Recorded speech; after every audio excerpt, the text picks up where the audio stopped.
салом бинандагони азиз ва хуш омадед ба нашри нави сархати рӯйдодҳо. Имрӯз 29 апрел аз дафни боз як тоҷикистоние ки дар артиши Русия хизмат мекард хабар медиҳем. Зиёрати дабири кулли Созмони Милали Муттаҳид аз чанд шаҳраки канори Киев, муроҷиати президенти Қирғизистон дар солгарди низои марзӣ бо Тоҷикистон, натиҷаи арзёбии нархҳо аз ҷониби гурӯҳи кории хадамоти зидди нисорӣ ва ҳам мебинем ки ҳо дар Тоҷикистон маоши пасттаринро мегиранд. субҳи дирӯз сокинони ҷамоати узуни ноҳияи Ҷалолиддини Балхӣ ҷасади сарбози Русияро ба хок супурданд. Маҳмадалӣ Абдуллоев бо қарордод дар сафи артиши Русия хизмат мекард ва рӯзи 25 март дар шаҳри Изюми вилояти Харков кушта шудааст. Падари Маҳмадалӣ Муҳаммад Зокир Абдуллоев рӯзи 29 апрел гуфт писараш аз моҳи январи соли равон шомили артиши Русия шуда буд. Бархе аз пайвандонаш гуфтанд ки омодагӣ доштанд дар моҳи оянда тӯи арӯсиашро баргузор кунанд. дафни Маҳмадалӣ Абдуллоеви 22 сола дар ҳолест ки дар қабристонҳои Тоҷикистон чандин гури нав аз ҳисоби сарбозони кушташудаи тоҷик дар ҷанги Украина пайдо мешаванд. ҷузъиётро метавонед дар вебсайти Радиои Озодӣ бо нишони www.ozodi.org бихонед. Украина ҳамлаи мушакии Русия ба шаҳри Киев роки 28 апрел ҳангоми зиёрати дабири кулли Созмони Милали Муттаҳид Антонио Гутерреш ва сарвазири Булғористон Кирилл Петков ба вуқӯъ пайваст амали зишти барбарӣ унвон дод. Дар шабакаи Твиттер мери Киев Виталий Кличко навишт ки ду мушак ба ноҳияи Шевченскии пойтахти Украина исобат кард. Дар бораи талафот маълумоте нашр нашудааст, вале ёварони Гутерреш тасдиқ карданд ки ҳайати Созмони Милали Муттаҳид дар макони амн аст. Дирӯз дабири кулли Созмони Милал ҷанги Русияро амали бемаънӣ номид. Гутерреш аз чанд шаҳраки канори Киев зиёрат кард. Ибтидои моҳи равон баъди беруншавии сарбозони рус дар ин минтақаҳо ҷасадҳои шиканҷашудаи мардуми мулкӣ ёфт шуда буданд.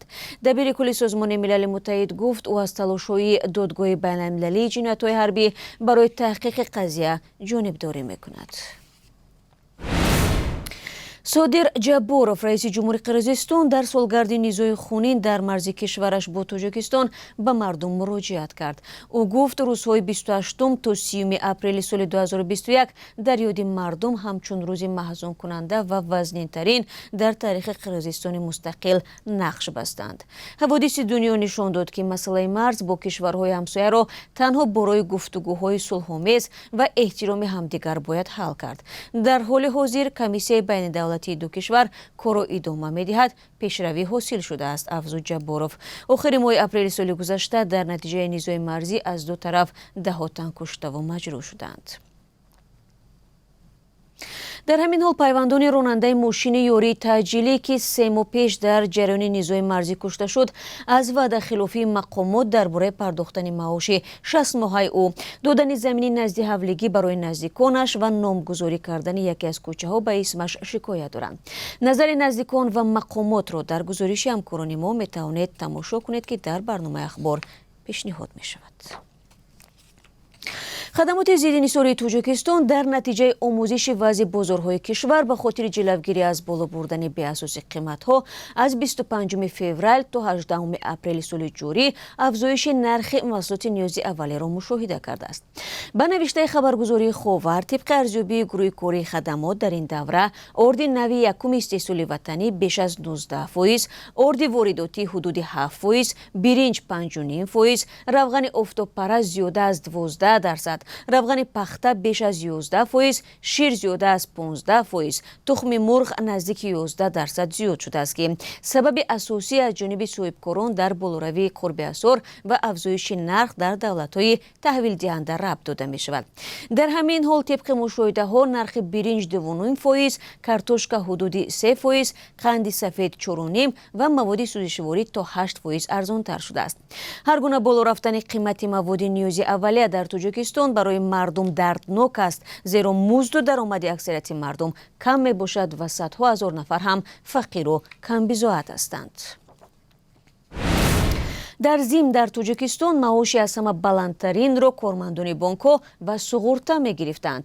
тибқи иттилои оҷонсии омор ҳаққи моҳонаи онҳо 4338 сомонӣ ва ё $347ро ташкил медиҳад. маоши камтарин бошад аз деҳқонон, кормандони ҷангал ва моҳидорон будааст. онҳо дар як моҳ 720 сомонӣ муодили $57 дастмузд мегирифтанд. ба қавли манбаъ дар моҳи феврали соли равон музди миёнаи моҳонаи номиналӣ дар кишвар 1616 сомонӣ буда, музди ҳаддиақал 400 сомонӣ аст. бинобар радабандиҳо дастмузди моҳонаи шаҳрвандони Тоҷикистон байни ҷумҳуриёи пасошӯравӣ дар зинаи поин мебошад. дар ҷануби Тоҷикистон малах даҳо гектар чарогоҳ ва киштзорҳои мардумро нобуд кардааст. кишоварзон мегӯянд, агар мақомот ҳарчи зудтар дар маҳви ин ҳашароти зиёнрасон кӯмак нарасонанд, мумкин аст мардум ҳама дору надорашро аз даст дода муҳтоҷ шаванд. ҳамкорони мо ба ноҳияи Вахш дар вилояти Хатлон рафтанд ва худашон шоҳиди лашкари азими малах шуданд. гузоришро дар барномаи ахбори озодӣ мунтазир бошед. дар Оренбурги Русия ба таҳқиқи қатли бераҳмонаи зодаи 32-солаи Тоҷикистон пардохтанд. бино ба иттилои раёсати тафтишоти ин вилоят, ҷасади таксирони тоҷикро шаби 27 апрел бо захмҳо дар рӯй ва қафаси синааш дар ҷангал дар назди мошинаш пайдо карданд. ба қавли манбаъ, ҳамчун гумонбар дар ин ҷиноят дар қаламрави Бошқирдистон як нафар дастгир шудааст.